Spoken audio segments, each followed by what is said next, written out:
Good morning, good evening, or wherever you are, whenever you're listening, even if it's 3 a.m.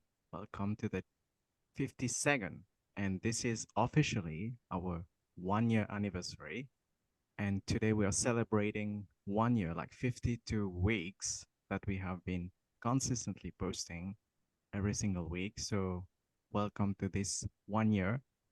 Thank you to all our listeners. And today we have a special guest to celebrate that with us, and she normally serves as a psych in this lifetime, to be precise. She serves as a psychic channel. She's a spiritual guide and mentor. She also functions as a channel for the higher consciousness and transmit information and energy for the from the primordial realm in which there is no division, only space. Her mission is to restore the original genetic sequence to the cell. She is a lifelong student. I feel like both of us, like all our listeners, we are open to learning, and she's committed to restoration of Mother Gaia and mankind. One of the few, I would say, quote unquote, services that she served the world. She held like weekly group calls, and all the information will be made available obviously in the show notes. She also hosts like two podcasts, Reigniting the Soul Spark, where she focused on moving from spiritual awakening into spiritual enlightenment. And one of my favorite name is The Dragon Diaries, which is aimed like to support spiritually advanced youth.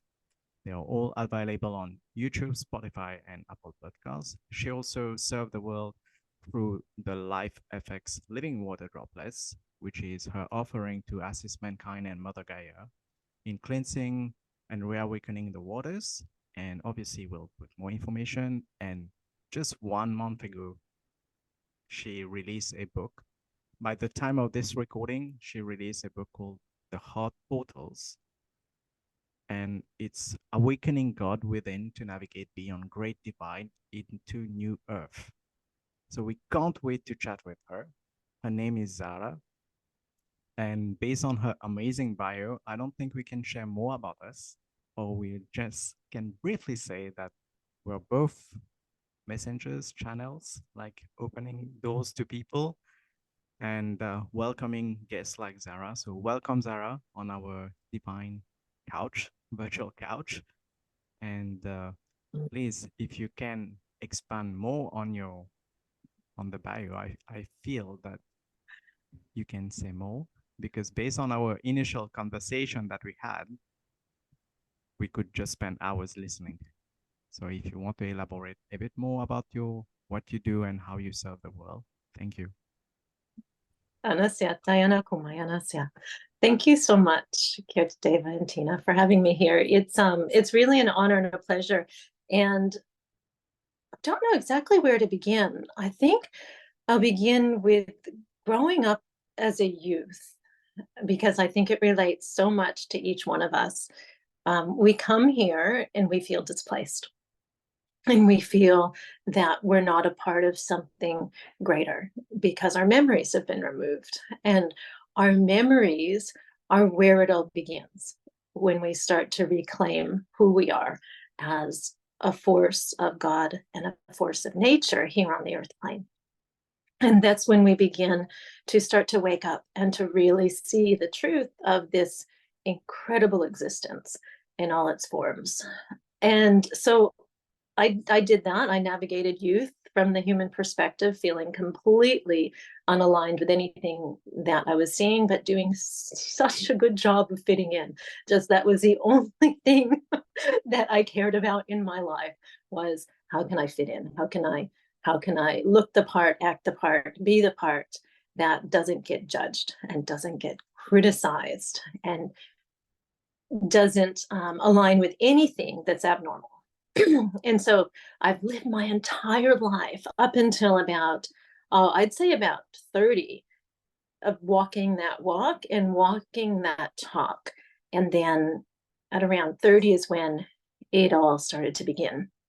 And I started to see things quite differently. I was starting to have glimpses of spiritual awakening, all my 20s. And things would come and go. And even at 17, I was starting to feel the activation come in, but I would shut it down because it was it was not normal. And you didn't want, or I didn't want, to stand apart from the rest. And so that entire childhood, that entire youth, that entire young adulthood there's been so much shame and guilt around being special, and we all are. We're all unique, we're all individuated fractals of source, that by the time I was ready to awaken to my greater part in this universe, as we each have, my reality was really distorted, because it said that everything is outside of you. Everything that I need to search for, and I need to go get. And when really everything that mattered was an internal reflection of God. And so that energy wave began to come in at different points along the timeline. But the most profound was probably when I was, I think my daughter was around 3, maybe 2 or 3 or 4. And I started to feel that full wave of enlightenment and that full energy body that displaced all of the world. And I could only see through the eyes of love.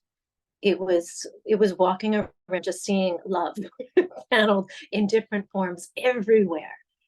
And that form of enlightenment couldn't last, because I hadn't dealt with the deep inner grief and the shadows and the workings of being a human being here on this divine plane.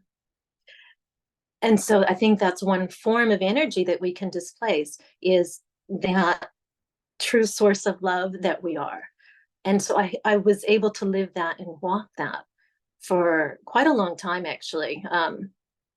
Well, maybe when it depends on your frame of time, but about 6 to 8 months of just sitting in bliss and in love, and only seeing that with every other being that I encountered. But what I hadn't done yet was integrate all those darker aspects and shadows and trauma and grief, and come to resilience within my own human form. And so I had to come back down and I had to come back to earth to embody what it meant to feel love from a human perspective. And it was a very different experience. And it went on over a number of years, and I'm still living that now. And I'm still living that integration of what it means to be human, when I know I'm very distinctly different. And that is the state that we're all in. We're all very distinctly different, but most of us have forgotten. And so the awakening journey for me has been very much a part of recognizing all those lines and those threads of the past, not just the past on this earth lifetime, that's been a part of it, but also all the threads that have been disconnected over time through different experiences intergalactically and in human form, that have led us from the eyes of one. And also being star beings and alien child, and all of these different memories that we all hold in a collective form. How do we make peace with it and still travel in this lifetime in love, when there's so much separation from the higher mind, from that which is God, from that internal essence of who we are? And so that's what I've been coming to peace with in day-to-day life, being a mother, having to step down into, okay, I'm really here in this form. How do I do it? How do I walk this life and be light and be love, but also encompass all the shadows, all the grief, all the trauma, all the pain of just not my own lifetime, but of the individuated threads of existence that run through me. And so that's really been the work. And it's been hard. I'm not going to lie. It has been so hard to move through these lines and these shadows of grief and trauma and pain and separation. But that is the only thing that has helped me heal my heart. And I'm still in process. It's still working in this lifetime to really become one with God and to become one with the Creator, because we're living in a human world that wants to throw us out. And so how do you separate the mind and the ego from the physical form so that you can truly be alive? You can't. You have to work side by side.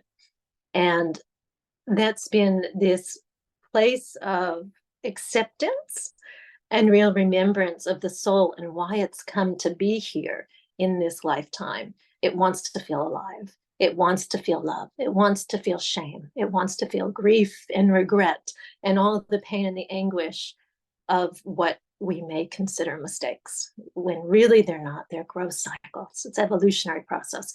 So I guess the path has been quite traumatic for me in many areas of my life, to get me to quickly wake up and quickly remember and quickly recover those lost memories. Because you have to come to a certain stage of enlightenment through physical pain and hardship before you really get to the good stuff. And that's been the experience of a lifetime that kind of culminated in an event when I was, it was probably 5 years ago now, early 2020. So 4.5 years or so. I woke up one night and I was in this golden light stream, and I was recovering all the distant memories of all the ancestors, all the lifetimes past. And with it came an ancient cellular knowledge of primordial sound. And it would be like waking up and remembering Mandarin and just knowing it as your first language, or Indonesian, or some foreign form of language that you just knew as your original essence. And so it's what you spoke. And that's what happened to me. English kind of went out the window. It was still there. But the most profound experience was knowing the heartbeat of the soul and the rhythm of the soul. And that's what came online. And it came online through the eyes of one. So I could see from source perspective, and I could see all this energy that was displaced on the planet, and how harmony existed only within the breath and only within the seat of the heart. And how could we as a society remember this? And that is what I've been working on over the past 4 years, is ways that we can remember who we are instantaneously, not something that's going to take a lifetime of evolution, because what we require right now are all the memories to come flooding back so that we can become one with God and change life on this planet for as many as possible. And you see this occurring in pockets around the world. People are coming back to peace. People are coming back to love. People are coming back to enlightenment. But for greater society, that is not occurring, because the masses are being dwarfed, right? They're being destimulated, and it's like they're going through a de-evolution rather than the other way around. And I find, from the human perspective, something wrong with that. That's not supposed to occur. We can choose it if we wish, but there are many that have not been given the option. And so the whole point of my work is to help people remember they have choice, because this is a free will choice planet. And if that's what you choose, that's fine. You can choose anything, any experience here that you want. But my work is about helping people remember that they can choose love. They can choose expansion. They can choose to become one with the universal life flow and essence, which is God, which is you, each one of you, me, each one of us here in physical form fully, where we reclaim our memories, we reclaim our power, we make peace with the past, and we become a tidal wave of energy that transforms the planet one step at a time. And so that seems to me to be the greatest work that we could all aim for at this point in time, is to end the suffering and make peace with who we are as individuated sparks of light from that original essence of the soul. And that means coming to peace in terms with each other around us, but also the grief and the trauma that's still within. So there are many ways to do that. And I think there are so many brilliant processes out there that I don't necessarily need to work on that avenue, because you have got facilitators galore who are mastering trauma and mastering that presence of self by healing pain. And a lot of somatic therapies are great. Talk therapy can actually be quite useful if that's what the mind needs to come back to the breath. There's no right or wrong here. The avenues that I've really seen that need the most attention are the water streams on the planet, because that is the source of all existence and all life here. And that's what's been used to really devalue the masses, is that contamination of our water streams. So yes, in the form of physical toxins, the chloridated and the fluoridated water that's going through our pipes, that we're showering in, that we're bathing in, that we're drinking, but also the thought forms that are contaminating those bodies, and also the energy fields and the frequencies that are being pressed upon Earth and pressed upon not just the water in our pipes or in our glasses, but also the planetary bodies. And they're all coming to their own awakening, just like these bodies of water, because if you look at leading edge science, we as a body of water comprise about 99.9% molecularly, some scientists are saying. All that we do know is that there's a lot of water in there, and there's a lot of space. And that space becomes a vacuum, and that vacuum will trap energy, and it will create currents of energy based on where we're at. So the most important thing that I see is clearing the physical toxins from the water supply, from this water supply, also the planetary water supplies.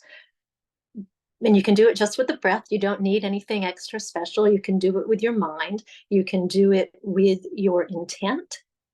You can do it with your blessings. And these rivers will start to shine true again.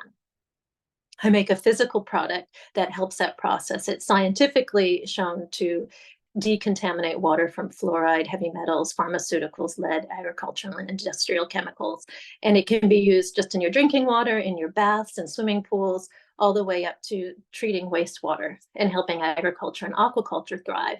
And while I think at this stage of evolution, this product is really important, as are so many other products out there today that help purify and restructure and rebalance the water systems, I actually don't believe that we need that. So I've been going through a process of of how to find the words to say, yes, this will help you right now, but it's not what you need. What you need is to come back to who you are and value yourself enough to know that no supplement, no energy drink, no one outside of you or nothing outside of you is going to take that power away.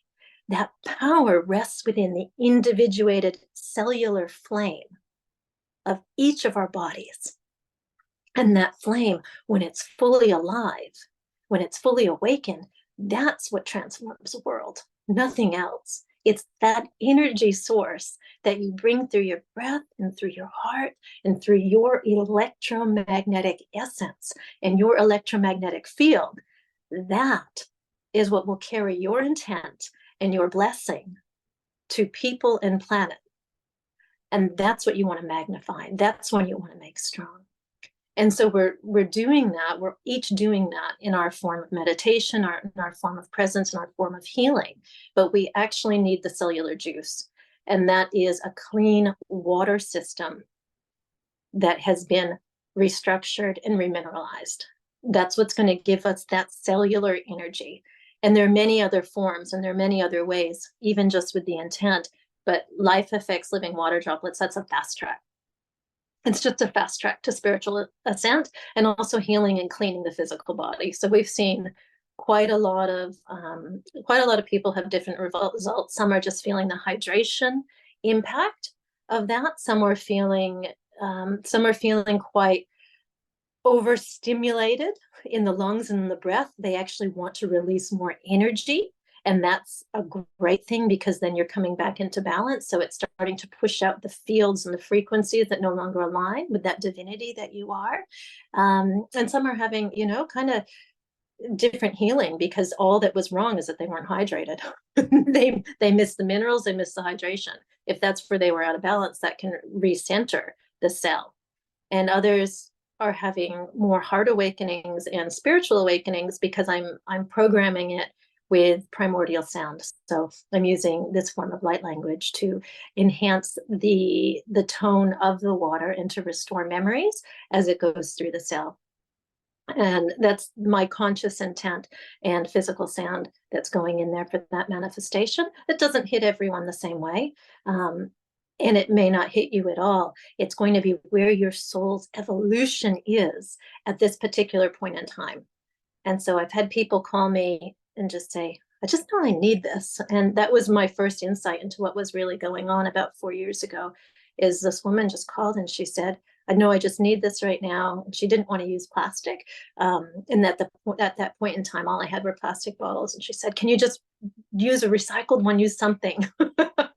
And so just don't make it new, because very big on environmentalism. And so I said, yep, I can do that. And she called me the next day and said, I had a drink and I had an instant heart awakening and I felt so much love for planet and for people.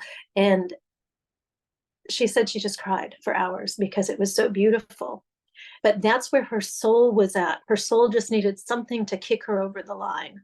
And that's what this did. It just kicked her right over the line into that space of enlightenment. But then she had to come back down to earth to do her work. She had to heal the trauma, heal the physical pain. And that's what we're doing this lifetime for so many of us who are from the ascended master realm, because I just see millions of them walking around on the planet right now, but we just got shut off. And so we're coming back online and we're doing this work together to truly heal and to truly transform. And each one of us will wake up in our own timing. And I guess my work is to just help recover those memories if you're at a stage where you can recover them quickly. And if you're not, then I just try to breathe love from the heart and share where I'm at, because it's where we can all be at. And at the same place, I don't want to put anyone on a pedestal because we're not supposed to be. We are all at level eyes. We're all healing the pain. So I still go through the human trauma and drama of being alive and what that's meant for my own soul and for all the others. So that in a nutshell is the work. And I know it's a lot, but I wrote the book, The Heart's Portal, to essentially guide people through that awakening process and accepting grief, accepting turmoil, accepting love, but looking at why it is so important, so important that we heal that now when we create a greater timeline for future humanity. Thank you for I wasn't this. sure who was going first. Yeah. Like, thank you for this summary. That's all I got to say. Because I feel it was a summary. But thank you for sharing all this. I felt like it was like a download coming through you, and that space was given, and you shared like really powerful messages, in terms of the codes, the water. And it's funny, like yesterday I was watching a video about water, like how, like how you can change its frequency and how you can cleanse it with even your belief, because there are many scientific studies that showed that even like, I forgot the Japanese guy who did that, but he showed like how structure of water change just by maybe like putting positive music, or you by talking to the water. So you can actually manifest through water as well, which I truly believe you can. And here today you're talking about water, and that's just one point that you're sharing. That's one tangent that I can go on. But there's a few things that I want to go back. Like, it's a very 3D question. I feel it's a very human question. Like, because I'm sure, like as coaches, both of us, we encounter many people who goes through that spiritual awakening journey and doesn't understand what it is. Do you have you come up a very summarized, a very like quick definition of what's spiritual awakening for people who are not getting it at all? Like, because you mentioned about the trauma, I totally resonate with what you're saying, but just wondering for new listeners who are joining us and they are like, what's that lady talking about? Yeah. If you spiritual awakening is recovering who you are. And right now we're focusing so much from mind, and we're focusing so much from the physical aspect of self, which is more the doing than the being. And when you start to spiritually awaken, you move into the being side of humanity. Now, it's not all love and light and roses and happiness. It actually means you walk through your dark side. You walk through the trouble, you walk through the turmoil that you may have suppressed or misplaced. And I think the quickest way to get to a spiritual awakening is to cry. It's to really start to allow the grief to come through the physical body and the physical vessel. And so many of us as humans are taught to resist pain and to push it away and to completely shut it out because we just want to have fun. And so we do that repression mechanism through either just complete and total avoidance, or we may use drugs, we may drink, we may use food, we may do anything, TV, video games, whatever it might be. And that's our coping mechanism. And it kind of limits the self-belief of who we are and who we can be, because we tune out and we allow these distractions to then run our life, and we start to focus on the other and the outside world. And there's nothing wrong with that. There's no judgment in any of it. It's what we need sometimes. Sometimes I'll be like, okay, I just need to zone out, watch a Netflix and relax and breathe into human life. And that's great. There's nothing wrong with it. So I'm not saying to stop anything that you're doing. All I'm saying is that we have an ability to be so much more. And that's what spiritual awakening really is recognizing that you are so much more than what you currently may perceive.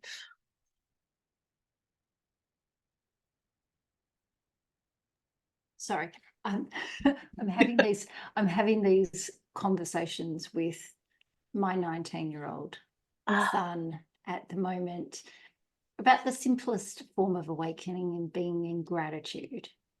Yes. And I find it fascinating that he is of me, but not me. He's his own person. But yesterday it was like, mate, we are going to have to agree to disagree. And you've got about 10 minutes where you get a moment to offload. But after that, I'm sorry, but I can't back you up on this train that you are, Yes. jumping on. So it's the resistance from him in going, so desperate to be at the next stop on his journey. But I said, you are there to learn something and you're resisting the learning. So therefore you're being held back the minute that you get the point that you are being asked to look inside yourself and realize that there is something here for you then. But, coming from the mother who knows nothing and it's all her voodoo, witchy, magic bullshit, is obviously may take a granule of it in, but we'll see. He's going to take it in at his own timing. Right. And that's the power of planting the seed. Yeah. And as a parent, I know it's so hard to let go and allow them their choices and their journeys when you can see the obvious mistake. But that's how we learn. It's the power of process, Isn't it? Yeah, it's so a much power. so. And some of us may need more process than others. Yeah. And sometimes the environment in which we surround ourselves aids the process or doesn't aid it at all. If anything, it's a bit like, as you were saying, it's that de-evolution of self and being put in almost like a pressure cooker container, and you just get squashed and squashed and squashed and squashed. And then it gets to a point where there's going to be this complete bursting of the seams and then going, I'm having this complete meltdown, and what's wrong with me? I know I've had one of those, and people have looked at me and gone, "What's wrong with you?" I'm like, I've held and held it and held it and held it and said yes and done all the things that everybody else wanted without being fully self-expressed, without allowing myself to check out all my woo-woo witchy magic ways. And then once the tap got cracked on that, it was like all of a sudden everything that was within my life was wrong. It was like, oh my God, I've got to change these clothes. I've got to get rid of, I want to skip bin out the front of my house, and I just want to throw my whole entire life into it and start again, start fresh. But in some ways in which being human, there's a process of unwinding the situations that you put yourself in. You can't necessarily, well, in my case, couldn't necessarily dump it all and start fresh. There were certain elements that I wanted to pack in my suitcase and come with me. But yes, like you say, it's not sunshine and roses and champagne the whole way along the journey. There's muddy boots, and there's scraped knees, and there's migraine headaches, and there's lots of good fun things that come with it. But I don't think I'd change it. I don't think there would be any element that I could look back on it with any form of regret, because it's led me to where I am. It's led me to having these amazing conversations and finding amazing people to hang out with and spend time with. So that's my element of gratitude in going, I have a great life. I am blessed for the simplicity and the joy that comes from every single day, and enjoying that bit, but also at the same time knowing there's probably more coming. There'll be another tap being cracked somewhere along the line, and I'll go, okay, here we go again.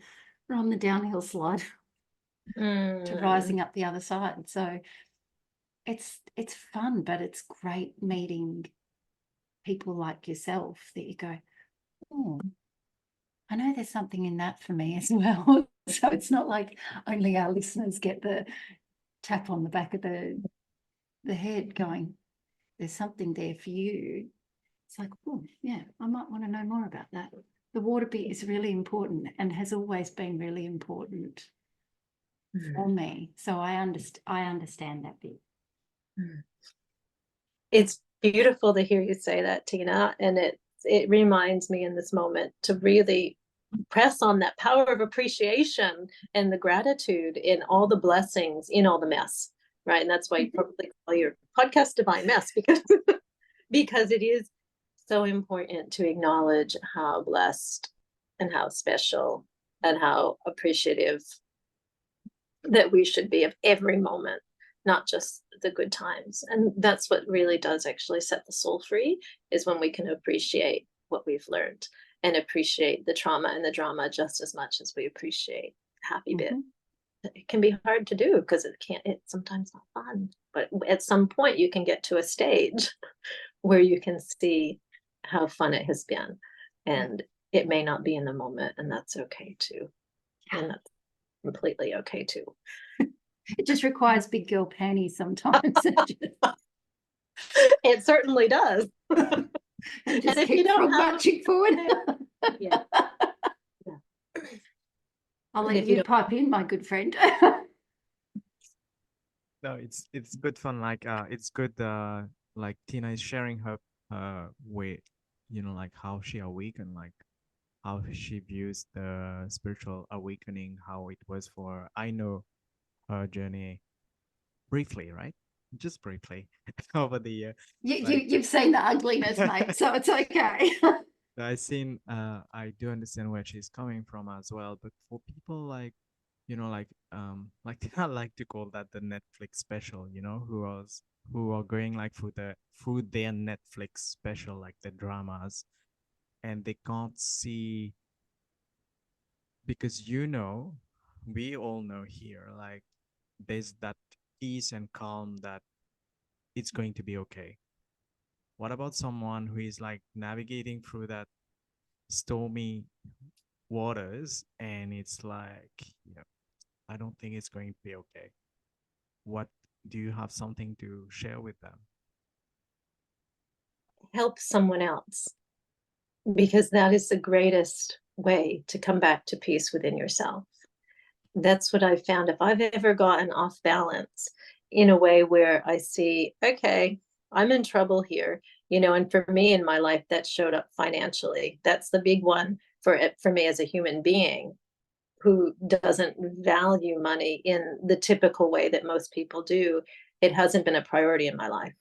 And so for me, financial worth has been something I've struggled with. And so if I ever feel in self-doubt about any area that takes, you know, it takes me under it, it takes the human mind and the ego to a place where it's like, oh, it can be, you know, self-deprecating to a certain degree. And if I'm ever there, what helps me out is to appreciate myself for where I'm at, but it's to go out and serve. It's to go out and serve and to be of assistance to anyone who needs it in whatever form that is. And I think for all of us, in one way, shape, or form, there's someone that we can help. And it could be a child, it could be your daughter, your son, it could be your partner, or it could be someone just randomly in the street that needs a hug or a smile, or may need $5 in their cup because they're homeless. And that's where I think we can really turn the world around, is if enough of us recognize how much joy it can bring by giving to someone else that is in need at any point in time. We don't need to wait till there's a time that's right, that we have the ability to assist. It's when the moment calls. Does that answer that question? I forget the original one that you Yeah, the it one does. that Like it's like for me, it reminds me of the stories because Gabrielle Bernstein, one of my first spiritual, I would say, Western guide that I had was Gabrielle Bernstein, and she wrote The Universe Has Your Back. And in one of the stories, she shared that whenever you're feeling low, go out and help someone. Like you exactly said that. So whenever she was feeling low, she would call one of her girlfriend and say, "Yeah, tell me what's happening in your life. What drama is happening?" Like she would talk to like that to her girlfriend, and but she would change it and say, "How can I serve you in this moment? Mhm. How can I serve you for your highest good or for the highest good of all?" And she always say, and at first for me it was confusing. Like I would be like, it's the ego saying like, well, I'm in the one in trouble. Why would I go out of the way to help someone else? Right? Like that used to come way, way, way before, I would say in this lifetime. But now it's like so normal to serve others in different ways, like you do. And one of the ways that you helped this year was through your book, right? Like, and I find this amazing that you always talk how you spoke about the heart, like how you always bring that back to the heart center, and you always talk about, you know, like when before when you were channeling this message, I feel that you were talking about going back to the heart, and in your title of your book you said like it's awakening God. Do you feel that God for you represent love or is love? It's an energy field of all knowing and all presence, and that energy field has no judgment for anything that has occurred on the earth plane. So there's literally no judgment in this force, and it's a moving form and it exists in each one of us, but we've kind of lost access to it. So when I talk about God, or when I think about God, I don't see an all present being in the sky. I see the very essence of what makes us all human, or galactic, or an angel guide, or whoever it is, or whatever it is on the earth. It's all that same essence. And that essence allows you to create. It allows you to feel. It allows you to expand and to expand and to continue to expand unless you want to contract. So God does not place criteria on you or me or anyone. It actually allows us to be just as we like, whenever we like that. And that's why I feel it's so vital to change the hearts and minds of people with this idea of service and giving to others, because that's when we can come into closer alignment with that original rhythm. And you can sit in the breath, and you can sit in any space, and you can feel it for yourself, and you can give to yourself. But when you step out and you serve someone else, that's when it is most in its flow. And that alignment is different for everyone. Each one of us is going to have a different alignment. And it could be through religion, it could be through existential experiences, it could be just with being with your family and feeling that force and that energy field. But it's going to come through in such a magnificent wave of energy at some time for you that you won't miss it. And when you get it, and when you feel it, and you feel that joy, it's just so much joy, Kirti Deva. It's just so much joy and so much bliss and so much presence that everything else around you dissolves and you just laugh. So if I'm in meditation, I'm usually just laughing because it's just so much joy that pours forth from the heart. And sometimes for me, it's too easy to do. And so in the past, what I've done is I've bypassed the other things, the other parts of existence, because that love is just so pure and it's so beautiful. But I'm here to have a human ride as well. So I have to okay, go back to the trenches. Okay, how do I make financial sense of, how do, my hard points, the points that are difficult for me. And when I go, and it's funny, when I go into that space, I get, just go back to the breath, go back to love, fine tune the energy field of wealth from bliss. And it's so funny because the mind will want to take you completely off track and say this, that, the other, whatever it is. But it all comes back to love. So whatever challenge that we're feeling in the moment, whether it's with the self or with somebody else, if we can finally tune that with the breath and that harmonic hum of the universe, which is the rhythm of your own soul, any challenge will actually get out of the way. It doesn't mean you don't take action and you don't deal with it, whatever it could be. If it's relationship, it doesn't mean you don't have the conversation, but it means that you start from a place of such humility and such opportunity that there is repair for yourself and for the other. And if the other isn't willing to hear what you want to say, which is, or could be, please forgive me, I know not what I do, and I forgive you because you're just another aspect of the self. If they're not ready to hear it, they're going to walk away. And you've cleared your karmic debt, if we want to speak in those terms, because all that relationship is trying to show you is how to forgive you for what you have done, not for what anyone else has done, but for what have you done that didn't hold that full integrity of yourself and that other person that put you in that relationship in that certain form to begin with.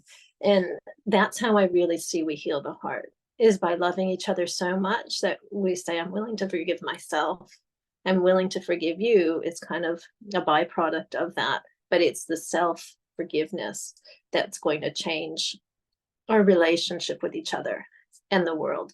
And that's what we actually need if we want to ascend frequency, if we want to feel better, if we want to feel more joy, more life, more love here on the physical plane. It's coming to that realm of forgiveness. Again, not saying, okay, I forgive you for what you do, but I forgive me because I see that I'm in such a space of love and such a channel of love that I know that what I did to you and to me by entering the relationship in the first place that form of love now exists because I understand why we were in dynamic. It's a counter push against what we think we know to be best for somebody else or to be best for the self. That actually just doesn't exist. So if we're in relationship and we think that someone else has done us wrong, or that we are feeling guilt or shame because we have done someone else wrong, it's a perspective that won't allow you to come back here, to come back to the fact that you were just teaching me and I was teaching you, and great, we got it. Great, I got it. If you're not willing to see it, I got it. Thank you so much. I love you so much. And if we can do that with humility, with even our greatest abusers, from our human perspective, that's when we start to change the dynamic of what we see here, because we're no longer willing to blame and we're no longer willing to fight. And it doesn't mean that we don't take action. If we need to walk away, we walk away. If we need to fight, we fight, right? There's such a subtle line of doing it from mind and ego rather than from the will and experience of God within. And when we find that fine line, and this is what I also talk about in the book, then we start to create a society that is living in betterment for each one of us that's here. But if we don't know how to rebel and to fight against injustice, and we're just getting taken advantage of, then we're also not in alignment with God's highest will, the self's highest will, which is to allow each one of us choice. And anywhere that we are in fear, we're cutting ourselves off from that internal presence of love. And if someone else is creating fear in the lives of a people or a population or an individual, that fear is what must be negated. And that's what I see so many of us here to do, is to turn the tables on fear and start to bring it to light, but also to say, stop. If there is an oppressor in your neighborhood, your environment, your family, or in the world, if there's an oppressor, we actually have the responsibility as a human being, an awakened soul, to say no. And that's where I think the realm of spirituality may have taken us slightly off course, because we want to sit with love and grace and divinity, but we aren't willing to really draw the line in the sand and say, no, I'm not going to let you hurt anymore. And that's where, as a collective species, it's coming to a head where we actually have to stand up and say, no, I'm not going to let you hurt anymore, wherever that may be, if that's in politics, if that's in different institutions or organizations. And that takes a lot of courage, and it takes a lot of guts, and it takes a lot of willingness to be wrong as well as right. It takes you from the place of where so many of us want to say, oh, it's okay, because we don't want to disturb the peace, and we don't want to like drop the ball on someone's foot and hurt them. We actually have to allow ourselves that capability of greatness to rise, that says, I'm going to take care of you and I'm going to take care of me. And if someone's hurting that possibility, if someone's harming, then we have to say, stop. No, I don't consent. I choose this instead. And that's where I think humanity is coming to, is that place where they have the ability to speak again. They have the ability to use their voice and to come to terms with whatever harm's being done, whether that's family or whether that's greater world politics, religions. What's the control mechanism? And it's fear. And so I think these conversations that you have, they help people out of fear. And that's the most important thing that we could possibly do right now. All other things aside, it's how can we help each other out of fear? And that's where the service, and where, you were saying, Gabrielle Bernstein, she went into love. How can I help you? And it's such an important space right now, whether we do that on a very micro scale or on a larger scale. how can I help you feel safe again? Yeah, it's an important spot to put yourself, to remove self-importance and to go, okay, well, from my learning, how can I help you? You know, how can I sit with you? I did with a girlfriend on Monday, and she said, can you come and help me? And I'm like, yeah, okay, no problem. And we spent 5 hours, and it was glorious, and it was delicious, and it was so much fun. And we both walked away going, oh, we've just experienced a deeper level of friendship and understanding by spending that time and being willing to be vulnerable and to share pains and hurts and those sorts of things, to go, oh, you're a mirror for me as I am for you. And, you know, I get to share the joy and the love that I have of doing this with you, so that then you then walk out in the world and can feel joy and love about yourself, and then go and share it with someone else, you know. So it's just that, as I give to you, you give to others. And I think that's the best bit about being enlightened, really.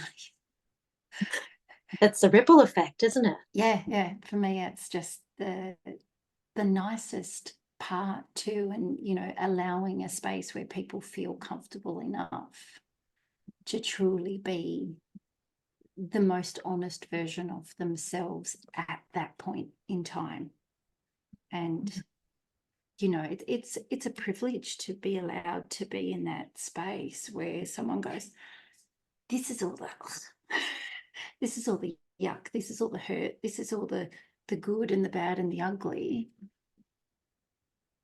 You know, almost like testing the waters, like, can you hang on to this? Yeah. You know, do you feel comfortable hanging on to this? And when it's like, well, yeah, of course, you're my friend, and that's, you know, that's just what we do.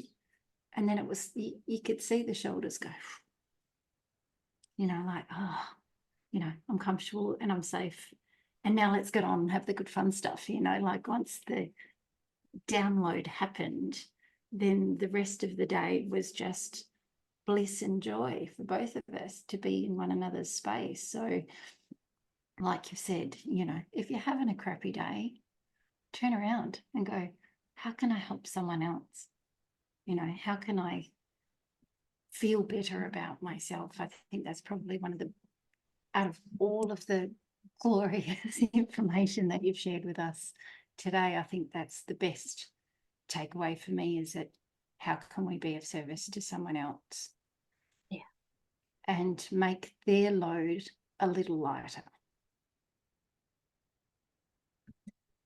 Yeah. And that's the law of give and receive as well. And one of the Yeah. universal laws of creation is what you put out is what you get back. Yeah. And that's the form of love that it takes to really change the world. I think you hit the nail on the head there. Yeah. Well, It's my good also friend. it's also about like returning back to love, right? Because that's, I feel, for me, like personally, like that message of returning back to love, to that heart center. And when you see someone else, you just say like that I forgive you process, like you just describe it. It's so powerful, because at the end of the day, it's like Tina said, her experience with her friend, you know, like the mirror, because the other person is your part of yourself, you know, self of the capital S. And sometimes we fail to recognize that. And for you to come and say, like, you know, like return back and say, I forgive you. And it's like really forgiving yourself, you know, like you. And I feel like we are coming towards the end, I know, like, but do you have any more, you know, like, because it felt like this time just flew by. And Scratch the surface, right? yeah, and We are. do you have like any cosmic messages that you feel that you want to share with the world at this point in time? I know there is a lot. It's like just opening the tap. It's not just a small tap, but it's like just go for it if you have something. So Okay. Yeah. There's always something. Let's see what the most important thing on tap is. Sutakonayana, sumayana, siataya. Bless the waters within and without, and truly find the miracles that can occur when you consider the waters holy and when you consider the land sacred.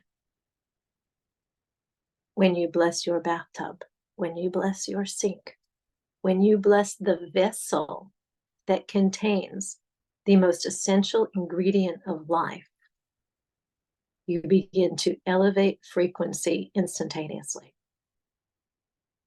So if you do this en masse on a greater scale, and you bless the water systems of your world, you begin to elevate the frequency of the heart through the earth's grids. Many people are looking with fear at the pollution and what's occurring in the environment. Please stop and look only at the greater good, that this is a turning point for humanity to come underway, to take back their homeland, to take back their lifeline, the earth mother that they walk upon. Ask them to bless the waters. Ask them to take care of the land. Regenerate and restore. That's it. If you bless it with conscious intent, it will occur. So in other words, focus on the solutions that are there. Amplify that field. Amplify that electromagnetic energy that you are by blessing your waters with positive thoughts, praise, and appreciation, and do the same for the earth. Words don't necessarily cut it. Start to feel it from within. Start to feel the blossoming of the rose that is your heart's gate. And when you feel it enough, you are going to start to have it expand in your chest, into your field, and you will set the world alight. But it starts with conscious intent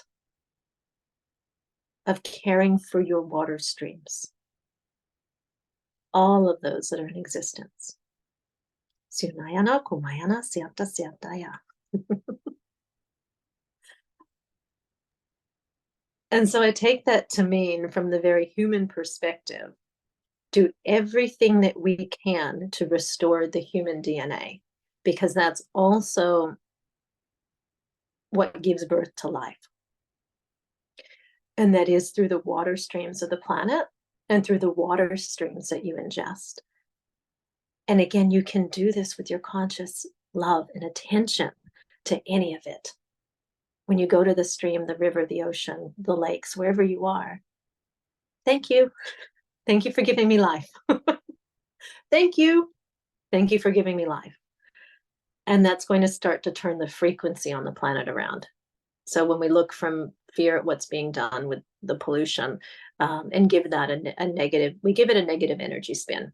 So just from very practical application, if you see a pond that's polluted, or Bali or another part in the world where there's just plastic overrunning it, start to look at who's already implemented solutions, because there are people who are doing incredible cleanups and have incredible inventions, and just say, oh great, they're onto it, awesome, how can I help? And then it's just that conscious shift in energy for each of us right now that's required to clean up the planet really fast, because Mother Earth has her own mechanisms, right? She has so many mechanisms to assist and to help, but it's like we as a species put up the door and the gateway because we're unable to believe that it can occur. So if we can just allow that energy to come in, we'll be living in a new world quite quickly. Thank you so much for joining us today on the virtual couch. It's been a blessing to have your company this morning, and such a lovely way to start the day. Or for those of you who are listening later on to finish the day off. As we always say, we love you. We are eternally grateful for you tuning in with us every week. Episode 52, big tick. Thank you very much to my co-host for his delightful company and his gorgeous smile every single week. And we look forward to having you join us on episode 53 next week. Until then, I will handball over to my friend for last words. I don't think there's any last word to be added because it was such a blissful episode, and I feel it was divine timing for Zara to come for our 52nd one. So thank you so much for for coming in, and this give us more purpose to continue what we are doing and how we are serving the world, to go for another 52, and then we'll go for another 52, and then keep going, and just like the water it will flows through us. So thank you so much for bringing us so much joy, peace, and bliss, and reminding us to go in our heart center and connecting with the waters. I really enjoyed this. So thank you so much. Thank you. And thank you to everyone listening. Of course, we are going to tell Zara, please, if you want to come back, it's open, like, please do. Because we just went like on one tangent, and I feel it was like the smallest river ever. It was like just the smallest river, and I feel like we can go on bigger rivers now. So please do come back, and we welcome you. Thank you so much for opening up, for sharing your story, your wisdom, and how you're serving the world. Thank you so much. Yeah, thank you both for having me here. It's been such a pleasure. You're amazing. Thank you. Thank you, everyone. We'll see you next week. Take care.